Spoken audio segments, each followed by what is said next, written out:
Scientific রেভলিউশনের একটা বড় outcome বা ফলাফল হচ্ছে অবজেক্টিভিটি নামক একটা কনসেপ্টের উৎপত্তি, এবং অবজেক্টিভিটিকে বলা যায় যে বর্তমান আধুনিক সায়েন্সের অন্যতম একটা স্তম্ভ।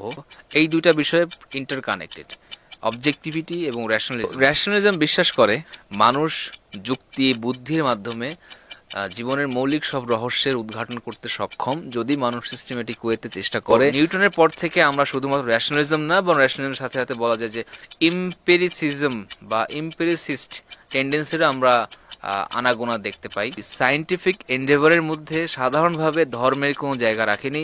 তারা ধর্মের কোনো ইঙ্গিত দিতেন না, তারা ধর্মের কোনো সূত্র দিতেন না, তারা ধর্মের কোনো রেফারেন্স সেখানে টেনে আনতেন না, এবং তারা পৃথক ডোমেইন হিসেবে ভিন্ন দৃষ্টিকোণ থেকে তৎকালীন সময়ে স্কলাস্টিক ওয়ের চাইতে ভিন্নভাবে তারা প্রকৃতিকে স্টাডি করত। সায়েন্টিফিক রেভলিউশনটা বিভিন্ন দিক থেকে আমরা দেখতে পাচ্ছি যে ধর্মের ব্যাপারে সংশয় ক্রিয়েট করতে, বিস্তার ঘটাতে খুব বড় একটা ভূমিকা রাখছে। মানুষ কিভাবে গডকে ভুলে গেল, মানুষ কিভাবে ঈশ্বরকে ভুলে গেল, এই মেকানিজমটা আপনি কিভাবে জানবেন? এই মেকানিজম জানার একটা বড় পার্ট হচ্ছে সায়েন্টিফিক রেভলিউশনকে জানা। সায়েন্টিফিক রেভলিউশনের একটা বড় আউটকাম বা ফলাফল হচ্ছে অবজেক্টিভিটি নামক একটা কনসেপ্টের উৎপত্তি। অবজেক্টিভিটি বলতে আসলে কি বোঝানো হচ্ছে? অবজেক্টিভিটি মানে হচ্ছে আপনি একজন মানুষ যার আবেগ, ইমোশন, প্যাশন আছে, এমন একজন মানুষ আপনি প্রকৃতির বিভিন্ন ফেনোমেননকে আপনি ডিসপ্যাশনেটলি, ডিসইন্টারেস্টেডলি, নিরপেক্ষভাবে, কোনো প্রকার পার্শিয়ালিটি ছাড়া আপনি দেখতে, অবজার্ভ করতে সক্ষম, সেই ফলাফলগুলোকে কালেক্ট করতে সক্ষম, অ্যাসেম্বল করতে সক্ষম, এবং সেইখান থেকে একটা থিওরি বা হাইপোথেসিস বা প্রজেক্ট বা প্রকল্প দিতে, প্রস্তাবনা দিতে আপনি সক্ষম। এটাকে অবজেক্টিভিটি বলা হয়, এবং অবজেক্টিভিটিকে বলা যায় যে সায়েন্স, বর্তমান আধুনিক সায়েন্সের অন্যতম একটা স্তম্ভ, যার উপর ভিত্তি করে সায়েন্স দাঁড়িয়ে আছে। যে সায়েন্স এটা মনে করে যে একজন মানুষ নিরপেক্ষভাবে প্রকৃতিকে অবজার্ভ করতে পারে এবং সেখান থেকে নিরপেক্ষভাবে একটা ফলাফল প্রদান করতে পারে, এবং যেই ফলাফলটা সত্যের গ্যারান্টি দিবে বা সত্যের নিশ্চয়তা দান করবে বা হাকিকত, বাস্তবতা পর্যন্ত আপনাকে পৌঁছাতে সাহায্য করবে। এটা সায়েন্সের অন্যতম একটা বড় স্তম্ভ। তো এটা সায়েন্টিফিক রেভলিউশনের মাধ্যমে আমরা এই কনসেপ্টটার উৎপত্তি হতে দেখি। কেন? কারণ আমরা উল্লেখ করেছি অলরেডি যে সায়েন্টিফিক রেভলিউশনের মাধ্যমে মানুষের মনে এতটুকু প্রায় এস্টাবলিশ হয়ে গেল যে মানুষ এখন থেকে ধর্মশাস্ত্র, ধর্ম, ঈশ্বর, যিশু বা হোয়াট এভার এলস, এগুলোর কোনো সাহায্য ছাড়া, থিওলজির কোনো সাহায্য ছাড়া, থিওলজিক্যাল কোনো স্টাডিজের সাহায্য ছাড়াই মানুষ সত্য পর্যন্ত পৌঁছাতে পারে। এবং সেই সত্যগুলো খুব ক্রুশাল, যে সূর্য ঘোরে না পৃথিবী ঘোরে, মানুষের সাথে এই মহাবিশ্বের সম্পর্ক কি, ইভেন ফিলোসফিক্যাল কোয়েশ্চেনগুলোর ক্ষেত্রেও ধরা হতে লাগলো যে সায়েন্সই এখন থেকে চূড়ান্ত আরবিট্রেটর, চূড়ান্ত মীমাংসাকারী হবে, যে প্রত্যেকটা বিষয়ে সিদ্ধান্ত গ্রহণ করতে পারবে, এবং সায়েন্সের সিদ্ধান্ত হবে হচ্ছে অ্যাবসলিউট, এবং কোনো প্রকার সন্দেহ ছাড়া আর কি নিঃসন্দিগ্ধ একটা সিদ্ধান্ত সায়েন্স দিতে পারবে। এবং এই নিঃসন্দিগ্ধ সায়েন্স বা সায়েন্টিফিক মতামতের জন্য প্রসেসটাকে হতে হবে হচ্ছে এয়ার টাইট, এবং এই এয়ার টাইট প্রসেসটা করার জন্য আমরা অবজেক্টিভিটির এই কনসেপ্টটাকে সামনে আসতে দেখি, যেখানে বলা হচ্ছে মানুষ ডিসপ্যাশনেটলি, কোনো প্রকার পক্ষপাতিত্ব ছাড়া, কোনো প্রকার বায়াসনেস ছাড়া মানুষ পৃথিবী সম্পর্কে জানতে এবং সত্য সম্পর্কে বলতে এবং ঘোষণা করতে সক্ষম। আর এর সাথে চলে আসে হচ্ছে র্যাশনালিজম একটা সম্পর্ক। এই দুইটা বিষয়ে ইন্টারকানেক্টেড, অবজেক্টিভিটি এবং র্যাশনালিজম। র্যাশনালিজম নিঃসন্দেহে এটা একটা ফিলোসফিক্যাল সিগনিফিকেন্স আছে, যেটা আমরা পরবর্তীতে আলোচনা করব। তবে র্যাশনালিজম সায়েন্সের ক্ষেত্রে যেভাবে কাজে আসছে সেটা হচ্ছে, আমরা বলেছি যে স্কলাস্টিসিজমের সময় থেকেই বিজ্ঞান এবং ধর্ম, লজিক এবং ফেইথ, এই দুইটা জিনিস যেটাকে বলা ভাবা হয়ে থাকে অপোজিং ফোর্স, এই দুটো বিষয়ের মধ্যে মানুষ রেকনসাইল করার জন্য মরিয়া হয়ে উঠল। চিন্তাবিদরা, ধর্মতত্ত্ববিদরা এগুলো নিয়ে অনেক কাজকর্ম করলেন, অনেক লেখালেখি করলেন, অনেক আলোচনা করলেন। এবং সায়েন্টিফিক রেভলিউশন কিন্তু এই বিভিন্ন জিনিসের উত্তরাধিকারী, এবং তার মধ্যে এই স্কলাস্টিক এই যে টেন্ডেন্সিটা, অর্থাৎ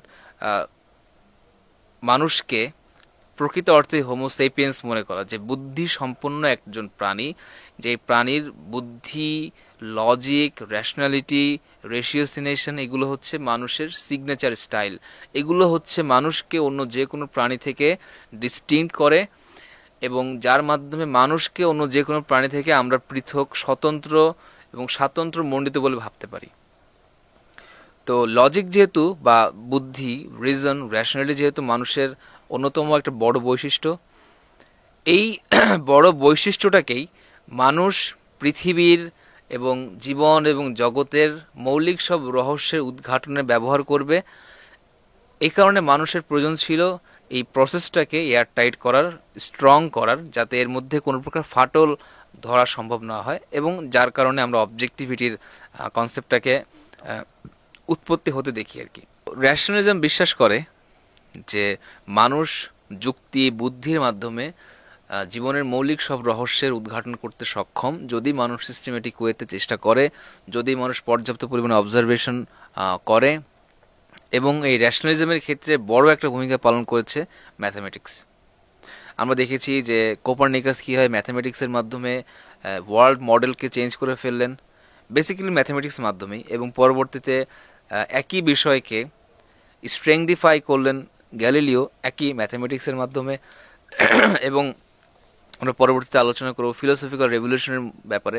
তখন আমরা দেখব যে সেখানে উঠে আসতেছে বর্তমান আধুনিক দর্শনের জনক যাকে বলা হয়, আর্গুয়েবলি, নিঃসন্দেহে তর্ক সাপেক্ষ এটা, তাকে আদৌ জনক বলা যায় কি যায় না, তবে আমরা ধরে নিচ্ছি আমভাবে যে তিনি আধুনিক দর্শনের জনক। রেনে দেকার্তের একটা বড় পরিচয় যে তিনি দার্শনিক, বা তিনি ওইটা, তিনি সেটা, তার সাথে বড় পরিচয় হচ্ছে তিনি একজন বড় ম্যাথামেটিশিয়ান। তার ফিলোসফি বেসিক্যালি ম্যাথামেটিক্যাল ফিলোসফি। তার ফিলোসফি একটা বড় অংশ ছিল ম্যাথামেটিক্সের মাধ্যমে ফিলোসফিক্যাল কোশ্চেনগুলোর সলভ করা। তো ফিলোসফি সাথে এবং সায়েন্সের সাথে সেই সময় ম্যাথামেটিক্সের সম্পর্ক ছিল অত্যন্ত গভীর, যার সাথে আমরা র্যাশনালিজমের সম্পর্ক করতে পারি। কারণ র্যাশনালিজম বুদ্ধির খেলা, আর বুদ্ধি দিয়ে জীবনের রহস্যকে উদ্ঘাটন করা, এবং জীবনের রহস্য উদ্ঘাটনের ক্ষেত্রে ম্যাথামেটিক্সটা বড় ভূমিকা রাখবে, যেটা আপনাকে প্রায় নিশ্চিতভাবে সত্যের কাছে পৌঁছায় দিবে। এরপরে আমরা নিউটনের কাছে আসি, এবং নিউটনের মাধ্যমে আমরা আরেকটু রিফাইন্ড ওয়েতে আমরা সায়েন্টিফিক যে কার্যক্রম, প্রজেক্ট, এটাকে আরেকটু রিফাইন্ড হতে দেখি। কিভাবে? আগেকার বিজ্ঞানীরা বেশিরভাগ ক্ষেত্রে মৌলিকভাবে তারা ম্যাথামেটিক্সের উপর নির্ভর করত। তাদের কাছে এক্সপেরিমেন্ট বা অবজারভেশনের গুরুত্ব ছিল না এমন না, কিন্তু তারা বিষয়টার প্রতি ম্যাথামেটিক্সের মতো গুরুত্ব দিতেন না, না কোপারনিকাস, না গ্যালিলিও, বা তার পরবর্তী ফিলোসোফার, সায়েন্টিস্ট, বা যাদেরকে সেই সময় বলা হতো ন্যাচারাল ফিলোসোফার, প্রকৃতি দার্শনিক। তো প্রকৃতি দার্শনিকরা সেই সময় ম্যাথামেটিক্সের প্রতি যতটা ঝোঁকা ছিলেন, তারা ততটা বেশি এক্সপেরিমেন্ট বা অবজারভেশনের ক্ষেত্রে তারা ততটা বেশি দক্ষ ছিলেন না। কিন্তু নিউটন এসে এই দুটো বিষয়কে একত্রিত করলেন, মার্জ করলেন, এবং মার্জ করে মানে সায়েন্টিফিক রেভলিউশনের মধ্যে নতুন এক রেভলিউশন জন্ম দিলেন, যিনি ম্যাথামেটিক্সে যেমন পারদর্শী ছিলেন নিঃসন্দেহে, তিনি ক্যালকুলাসের জনক আর্গুয়েবলি, কারণ বলা হয়ে থাকে যে তার আগে খুব সম্ভব লেবনিজ জার্মানিতে এটার অলরেডি একটা কাজকর্ম করে ফেলছেন। পরবর্তীতে তাদের মধ্যে এই বিষয় নিয়ে তর্ক হয় যে কে আসলে এটার প্রকৃত জনক। আমরা ধরে নিচ্ছি দুজনেই জনক, কে আগে পরেটা বাদ দিই। তো তিনি ম্যাথামেটিক্সকে বা অ্যাবস্ট্রাকশনকে বা অ্যাবস্ট্রাক্ট টুল হিসেবে রিফাইন করার টুল হিসেবে ম্যাথামেটিক্সকে ব্যবহার করলেন, এবং খুব চমৎকারভাবে তিনি সেটা করলেন, কারণ তিনি ম্যাথামেটিশিয়ান ছিলেন, একজন প্রাজ্ঞ ম্যাথামেটিশিয়ান তিনি ছিলেন। তবে তার সায়েন্টিফিক ইন্ডেভারে একটা বড় পার্ট ছিল অবজারভেশন, এক্সপেরিমেন্ট কীভাবে করতে হবে, আপনি কোন উপায়ে এক্সপেরিমেন্ট করলে পরে আপনি সেটা থেকে সবচেয়ে উত্তম, ভালো এবং রিফাইন্ড ফলাফল পাবেন, এই বিষয় নিয়ে নিউটনের বড় কাজ ছিল। তো নিউটন এসে এই দুটো বিষয়কে এক করলেন, ব্লেন্ড করলেন, এবং ব্লেন্ড করে সায়েন্টিফিক রেভলিউশনের মধ্যে আরেকটা রেভলিউশন করলেন, বা বলা যায় সায়েন্টিফিক রেভলিউশনকে তিনি একদম কালমিনেশনের দিকে পৌঁছালেন, একদম চূড়ান্ত পর্যায়ে তিনি পৌঁছে দিলেন। তো নিউটনের পর থেকে আমরা শুধুমাত্র র্যাশনালিজম না, বরং র্যাশনালিজমের সাথে সাথে বলা যায় যে ইম্পেরিসিজম বা ইম্পেরিসিস্ট টেন্ডেন্সিরও আমরা আনাগোনা দেখতে পাই। যদিও এই এম্পেরিসিজম বা র্যাশনালিজম কোনোটাই ফিলোসফিক্যালি সিগনিফিকেন্ট সে অর্থে ব্যবহার করা হচ্ছে না, বরং এটার সায়েন্সে এটা কীভাবে ব্যবহার করা হয়েছে আমরা সেটা নিয়ে এই মুহূর্তে বেসিক্যালি কথা বলছি।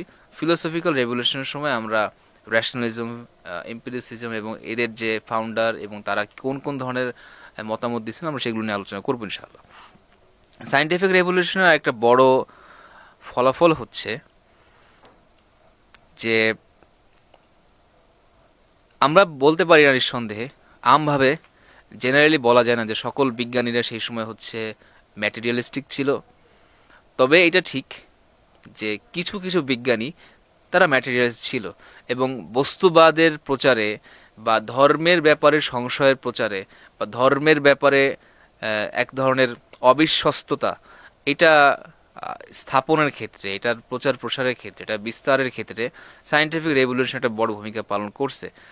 কারণ কারণটা হচ্ছে আমরা যেটা যেটা বলেছি যে Galileo, Newton, Copernicus, Robert Boyle, এরা কেউই কোট আনকোট নাস্তিক ছিল না মোটে। আর নিউটনের কোনো কথাই নেই, কারণ নিউটন নিজে একজন প্রাজ্ঞ ধর্মতত্ত্ববিদ ছিলেন, এবং বলা হয়ে থাকে এখনকার সময়, যেটা এখনকার সময় নানা ধরনের গবেষণা উঠে আসতেছে, যে তিনি ফিজিক্সের বিষয়ে বা বিজ্ঞান বিষয়ে যতটা লেখাপড়া করছেন বা লেখালেখি করছেন, তার চাইতে অনেক অনেক গুণে বেশি তিনি লেখালেখি করছেন হচ্ছে ধর্মতত্ত্ব বিষয়ে। ধর্মতত্ত্ব বিষয়ে তিনি অনেক লেখালেখি করছেন। তো নিউটনের ক্ষেত্রে এটা মোটেও প্রযোজ্য না যে তিনি নাস্তিক ছিলেন বা তিনি ম্যাটেরিয়ালিস্ট ছিলেন না। এটা অন্যান্য সাধারণভাবে সায়েন্টিফিক রেভলিউশনে যারা হচ্ছে বলা যায় যে ভ্যানগার্ড, তারা কেউই নাস্তিক ছিল, ম্যাটেরিয়ালিস্ট ছিল এমনটা বলা যায় না। কিন্তু তারা সায়েন্টিফিক রেভলিউশনের যেভাবে কাজ করছেন, তারা যেই প্রসেসের মধ্য দিয়ে কাজ করছেন, তারা যে সিস্টেমেটিক ওয়েতে কাজ করছেন, সেই ওয়েটা, সেই মেথোডোলজিটা মানুষকে, কোনো কোনো বিজ্ঞানীকেও ইটসেলফ, কোনো কোনো বিজ্ঞানীকেও ম্যাটেরিয়ালিজমের দিকে ঝুঁকে দিছে বা ম্যাটেরিয়ালিজমের দিকে ঠেলে দিয়েছে। কিভাবে দেখে আমরা বলে আসছি যে তারা এই সায়েন্টিফিক এন্ডেভারের মধ্যে সাধারণভাবে ধর্মের কোনো জায়গা রাখেনি, তারা ধর্মের কোনো ইঙ্গিত দিতেন না, তারা ধর্মের কোনো সূত্র দিতেন না, তারা ধর্মের কোনো রেফারেন্স সেখানে টেনে আনতেন না, বরং তারা একটা পৃথক ডোমেইন হিসেবে ভিন্ন দৃষ্টিকোণ থেকে তৎকালীন সময়ে স্কলাস্টিক ওয়ের চাইতে ভিন্নভাবে তারা প্রকৃতিকে স্টাডি করত, এবং তাদেরকে ন্যাচারাল ফিলোসফার বলা হতো, যারা প্রকৃতি বিষয়ক ফিলোসফি, দর্শন, তত্ত্ব, থিওরি দিতে সক্ষম। তো তাদের কাজকর্মের মাধ্যমে উত্তরোত্তর গ্র্যাজুয়ালি এটা মানুষের মনের মধ্যে ঢুকে গেল, এটা এস্টাবলিশড হয়ে গেল, এটা বোঝা গেল যে প্রকৃতি অধ্যয়নের ক্ষেত্রে ধর্মের কোনো দরকার হয় না। এখন একটা হচ্ছে দরকার, একটা হচ্ছে প্রকৃতি অধ্যয়নের ক্ষেত্রে ধর্মের সাহায্যের দরকার হচ্ছে না। এখন ধর্মের সাহায্যের দরকার না হওয়া, আরেকটা হচ্ছে ধর্ম ইন ইট সেলফ বিকলাঙ্গ হয়ে যাওয়া, ধর্ম ইন ইট সেলফ ইরেলেভেন্ট হয়ে যাওয়াটা কিন্তু একটু ভিন্ন কথা আর কি। তো এই স্ট্যান্সও আমরা সেই সময় দেখতে পাই, যারা সায়েন্টিফিক রেভলিউশনের থেকে এই বিষয়টা গ্রহণ করে নিছে যে সায়েন্টিফিক বা সায়েন্টিফিক মেথোডোলজি বা সায়েন্টিফিক এন্ডেভার বা বৈজ্ঞানিক কার্যক্রম রীতিমতো হচ্ছে ম্যাটেরিয়ালিস্টিক, যেটা বস্তুবাদ প্রমাণ করে বা বস্তুবাদের সমর্থন করে, সাপোর্ট করে, বা বস্তুবাদকে সে হচ্ছে স্ট্রেংথিফাই করে। এটা হচ্ছে সেই সময়কার কোনো কোনো বিজ্ঞানী, তাদের মধ্যে আমরা এই ট্রেন্ডটা দেখতে পাই, যারা বস্তুবাদের সমর্থন করতেন এবং তারা বস্তুবাদের সমর্থনের ক্ষেত্রে সায়েন্টিফিক তত্ত্বগুলোকে ব্যবহার করতেন। এবং এই ক্ষেত্রে আমরা বলতে পারি যে নিউটনের কথা। নিউটন আমি বললাম যে অত্যন্ত ধার্মিক ছিলেন, তিনি ফিজিক্স বা তার যে আলোর তত্ত্ব বা রঙের তত্ত্ব, এগুলোর চাইতে বেশি তিনি জীবনের শেষ পর্যায়ে তিনি বেশি লেখালেখি করছেন ধর্মতত্ত্ব নিয়ে।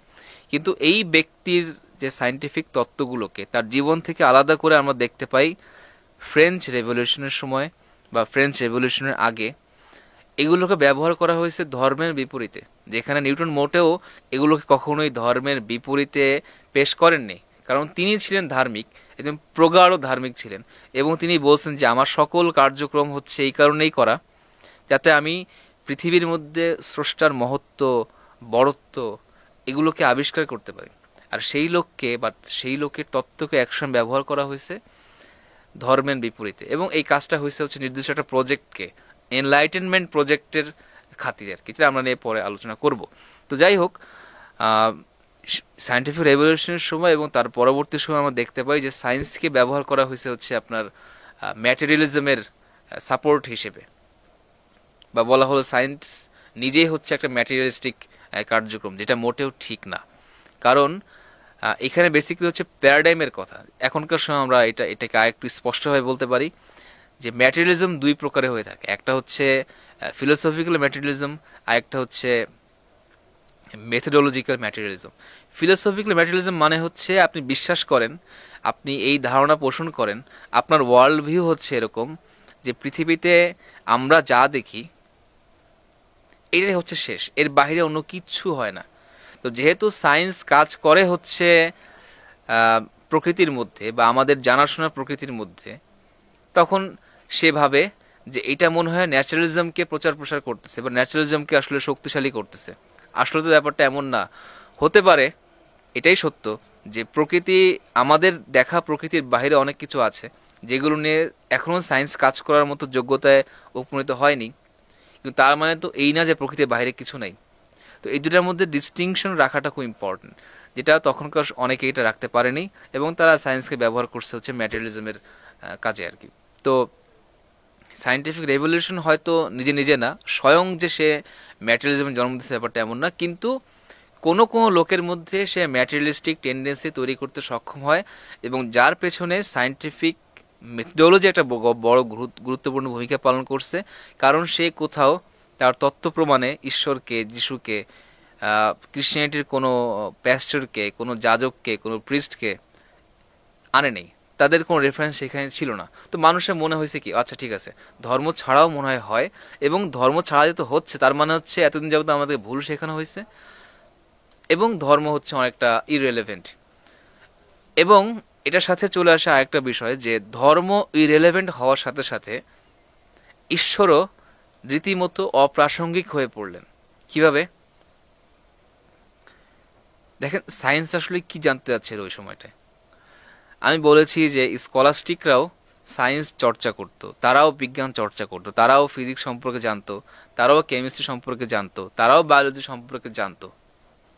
কিন্তু কিছু কিছু বিষয়ে, যেহেতু আমি বলেছি তারা সবসময় ধর্মের প্যারাডাইমের আন্ডারে কাজ করত, তারা এই কারণে কোনো কোনো সময় কিছু কিছু মেকানিজমকে আনঅ্যান্সার্ড রেখে দিত, আনরিজলভ রেখে দিত। তারা সেখানে কাজ চালাতে হচ্ছে বিশ্বাস দিয়ে। আমরা জানি ক্রিশ্চিয়ানিটি সহকারে প্রত্যেকটা ধর্মই নির্দিষ্ট কিছু বিশ্বাসে বিশ্বাসী, এবং তারা সেই বিষয়গুলোর ব্যাপারে স্পেসিফিক জবাব দেয় না, কারণ ধর্ম এই ক্ষেত্রে মনে করে মানুষের যুক্তি, বুদ্ধি এই সকল জবাব পরিপূর্ণভাবে পাওয়ার ক্ষেত্রে অক্ষম বা পরিপূর্ণভাবে যোগ্যতা সম্পন্ন না। কিন্তু সায়েন্স আগেই বলে ফেলছে, বা সায়েন্স নিয়ে যারা কাজ করতেছিলেন তারা এটা আগেই বলে ফেলছে যে মানুষ হচ্ছে পূর্ণাঙ্গ অটোনোমাস একটা সত্তা যার যুক্তি বুদ্ধি আছে, এবং সে যুক্তি বুদ্ধি দিয়ে পূর্ণভাবে সত্যকে জানতে সক্ষম। এখন যে পূর্ণভাবে জানতে সক্ষম বুদ্ধি দিয়ে, সে তো ভাববে যে আমি পৃথিবীর প্রত্যেকটা মেকানিজম এখন বুদ্ধি দিয়ে জানতে পারবো, বুদ্ধি দিয়ে বুঝতে পারবো। তো তার কাছে বুদ্ধি, যুক্তি, লজিক, রেশিওসিনেশন, রিজন একটা অন্য লেভেলের, প্রায় বলা যায় অ্যাবসলিউটের পর্যায়ে পৌঁছে গেছে। তো তখন তো সে ভেবেই নিবে যে আমি প্রত্যেকটা বিষয়ের মেকানিজম সম্পর্কে এখন জানতে পারবো, যেই মেকানিজমগুলো এতদিন, এত বছর, এত শতক ধরে আমরা জানতাম না। এখন আমাদের হাতে সময় আসছে, এখন আমরা সেই টুলগুলো পেয়ে গেছি, এখন আমাদের সেই সময় চলে আসছে, সেই যুগ চলে আসছে আমরা যখন প্রত্যেকটা প্রশ্নের আনসার পেয়ে যাব। তো এই যে গোপন থেকে গোপন প্রত্যেকটা বিষয়ের মেকানিজম সম্পর্কে জানা এবং জীবনের প্রত্যেকটা মৌলিক কোয়েশ্চেনকে বুদ্ধি দিয়ে অ্যাপ্রোচ করা, এইটা সায়েন্টিফিক রেভলিউশনের বা সায়েন্টিফিক মেথোডোলজির আরেকটা বড় কম্পোনেন্ট। এবং এই কম্পোনেন্টটা মানুষের মনে এক প্রচণ্ড আত্মবিশ্বাস জন্ম দিল যে আমরা এবার প্রত্যেকটা প্রশ্নের জবাব পেয়ে যাবই যাব, জাস্ট আমাদেরকে ট্রাই করতে হবে, একের পর এক ধৈর্য সহকারে কাজ করে যেতে হবে। কাজ করে গেলে এখন না হোক কয়েকদিন পরে হলেও, এই দশকে না হলেও পরের দশকে হলেও আমরা জীবনের সকল মৌলিক কোয়েশ্চেন বুদ্ধিবৃত্তিকভাবে জেনে নিতে পারবো। এটা হচ্ছে সায়েন্টিফিক মেথোডোলজি একটা বড় পার্ট। তো এইটা জানার ফলে যেটা হলো, বা এই টেন্ডেন্সিটা যখন মানুষের মধ্যে চলে আসলো, তখন মানুষ, সত্য কথা যে সে আগে এমন কিছু ছিল ওই সময় যেগুলো আগে মানুষ জানতো না, আগে বুঝতো না, যেগুলো ধারে কাছেও মানুষের জ্ঞান পৌঁছায় নাই, কিন্তু সেই সময়কার সময়ে মানুষ পৌঁছায় গেল।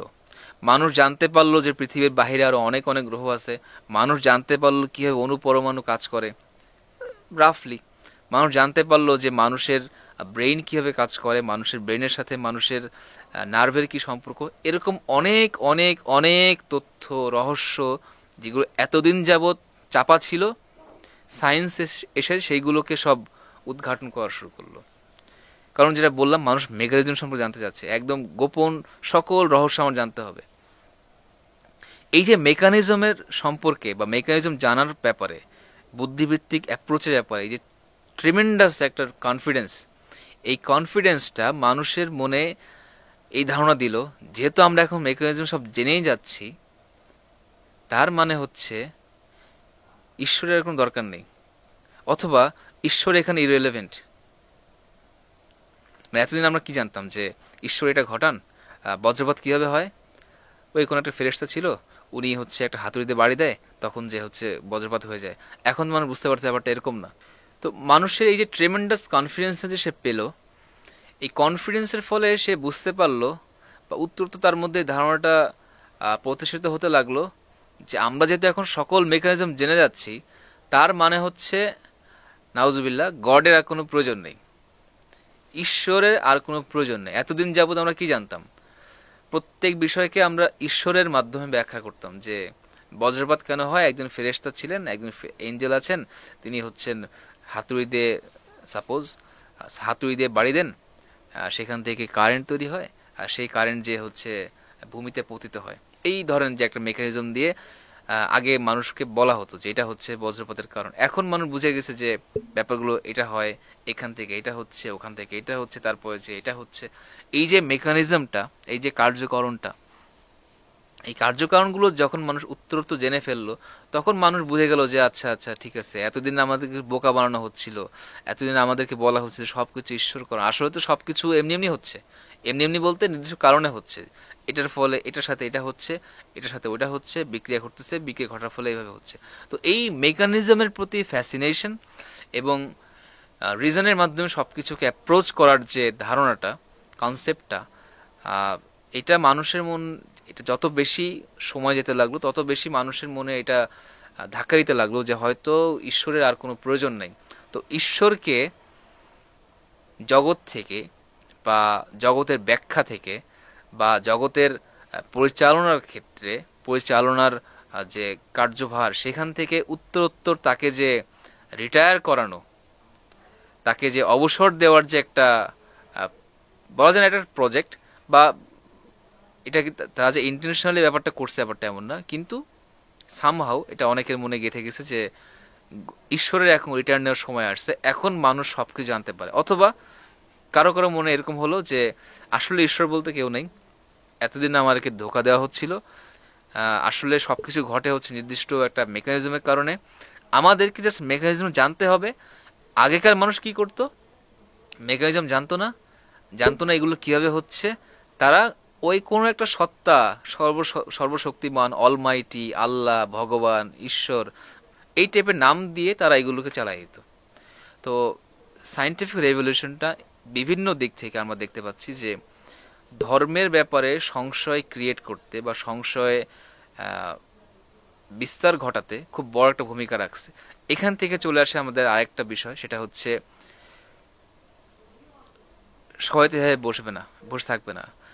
থিওলজিয়ানরা, প্যাস্টররা, প্রিস্টরা দেখতে পাচ্ছে যে চারিদিকে কি ঘটতেছে, তো তাদেরকেও তো একটা ব্যবস্থা গ্রহণ করতে হবে ধর্মকে বাঁচানোর জন্য।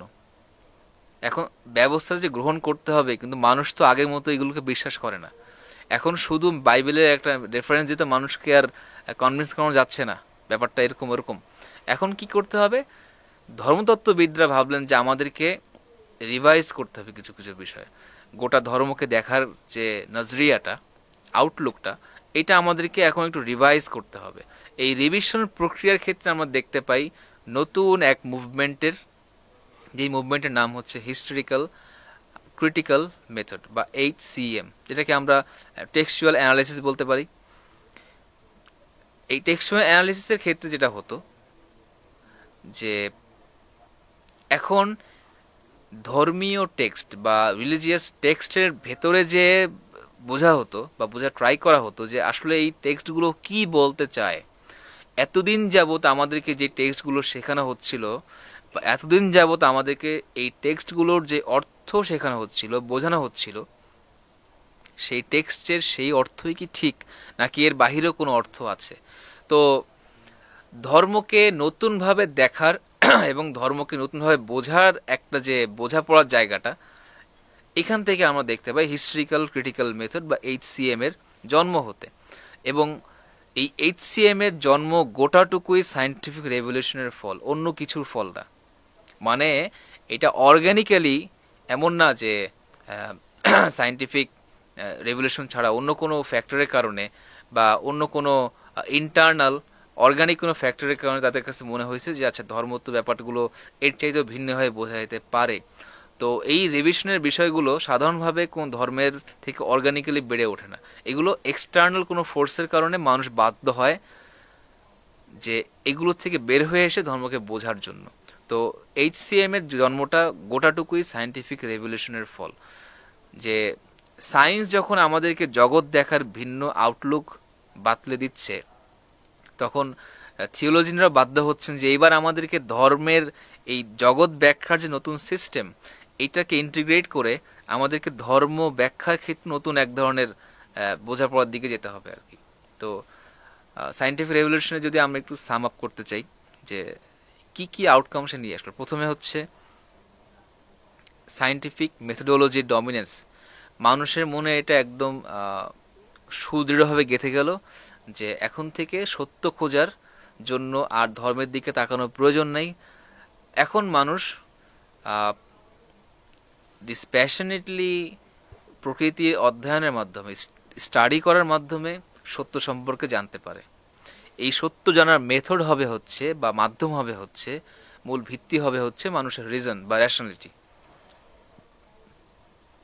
এবং এই রিজন বা রেশনালিটির মাধ্যমে মানুষ যেই সিস্টেম বা প্রক্রিয়া বা যে মেথোডোলজির মাধ্যমে সত্য সম্পর্কে জানতে পারবে, সেই জানতে পারার প্রক্রিয়াটা হচ্ছে অবজেক্টিভিটি বা নিরপেক্ষতা, বস্তু নিরপেক্ষতা আর কি। যে আপনি কোনো কিছু দ্বারা প্রভাবিত হবেন না, জাস্ট সিম্পলি আপনি দেখবেন, অবজার্ভ করবেন, এক্সপেরিমেন্ট করবেন, ওটাকে আবার রিপিট করবেন, রিপিট করার মাধ্যমে যে ফলাফল পাবেন সেই ফলাফলটা সত্যের নিকটবর্তী বা প্রায় সত্য, অবজেক্টিভিটির উত্থান। তারপরে আমরা দেখতে পাই যে এই অবজেক্টিভিটিটা বেশিরভাগ অনেক ক্ষেত্রে, সব ক্ষেত্রে না নিঃসন্দেহে, অনেক ক্ষেত্রে মানুষের মনে ম্যাটেরিয়ালিস্টিক টেন্ডেন্সি জন্ম দিল বা সেকুলার টেন্ডেন্সি জন্ম দিল। এই সেকুলার টেন্ডেন্সি একটা সময় যে মানুষকে এটা ধারণা করতে বাধ্য করলো যে ঈশ্বর মনে হয় এখন অপ্রাসঙ্গিক হয়ে গেছেন। এখন আর জগৎ ব্যাখ্যার ক্ষেত্রে ঈশ্বরের কোনো প্রয়োজন নেই, এখন আর জগৎ বিশ্লেষণের ক্ষেত্রে ঈশ্বরকে টেনে আনার কোনো দরকার নাই।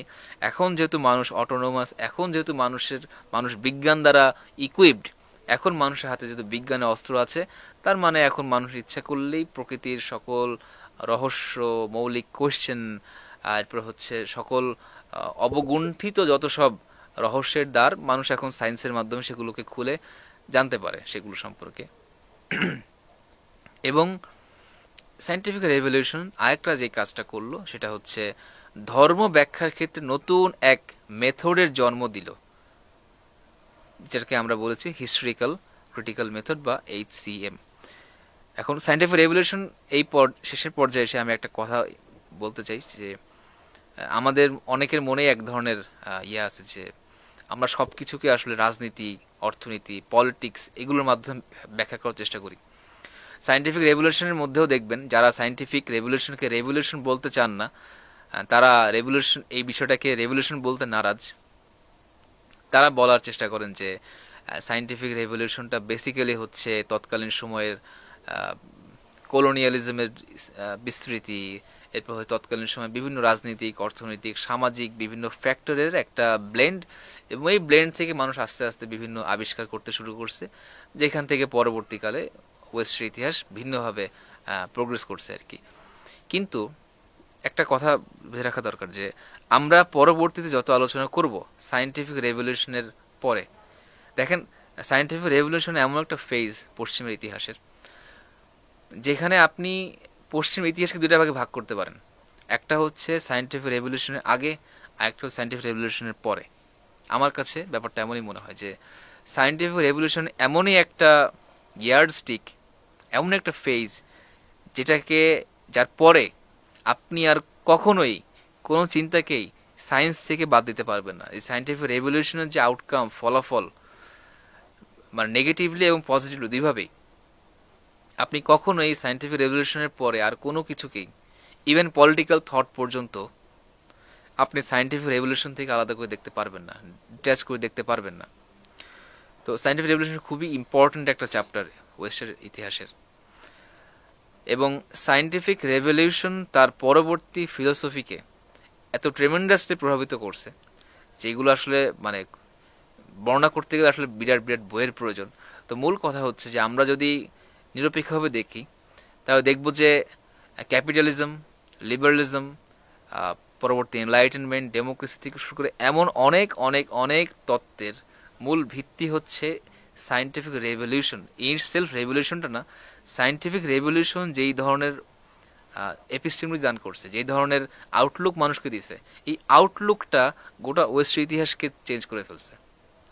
এই আউটলুক থেকে এখন পর্যন্ত কিন্তু আমরা বের হয়ে আসতে পারিনি, ওয়েস্টের লোকরা বের হয়ে আসতে পারেনি। তো এই কারণে সায়েন্টিফিক রেভলিউশনের খুব বড় একটা বিষয়।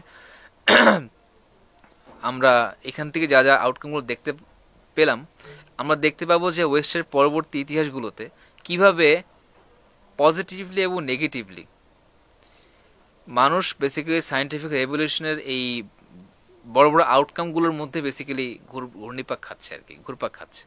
তো সায়েন্টিফিক রেভলিউশনটা খুব ইম্পর্টেন্ট একটা চ্যাপ্টার। এটাকে শুধুমাত্র অর্থনীতি, সমাজনীতি বা কোন রাষ্ট্রীয় পলিসি বা শুধুমাত্র কলোনিয়ালিজম দ্বারা ব্যাখ্যা করা যায় না। আর একটা বড় বিষয় হচ্ছে যে আমরা বলি যে মানুষ এখনকার সময় ঈশ্বর থেকে দূরে, ধর্ম থেকে দূরে, মানুষ ধর্মকে দেখতে পারে না, ধর্মের ব্যাপারে মানুষ সন্দেহ পোষণ করে, সংশয়ী।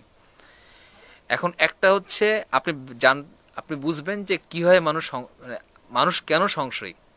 আপনি বলবেন যে মানুষ কেন সংশয়ী, কারণ এই গোটা ওয়েস্টার্ন সিভিলাইজেশন বা আধুনিক যে প্রজেক্টটা, এই প্রজেক্টটা হচ্ছে ধর্মের ধর্মের ক্ষেত্রে, ধর্মের ব্যাপারে অ্যান্টাগনিস্টিক। বেসিক্যালি ধর্মের ক্ষেত্রে সে হস্টাইল, সে ধর্মের বিরোধী।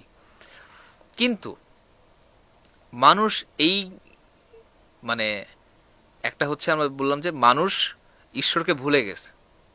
হ্যাঁ, আমরা বলবো যে মানুষ ঈশ্বরকে কেন ভুলে গেছে, এই আধুনিক সভ্যতার কারণে। কিন্তু আধুনিক সভ্যতা কিভাবে ঈশ্বরকে ভুলে গেল? মানুষ এখনকার সময় এই পর্যায়ে যে আসলো, এটা কিভাবে আসলো? এই বিবর্তনটা কোথা থেকে শুরু হলো?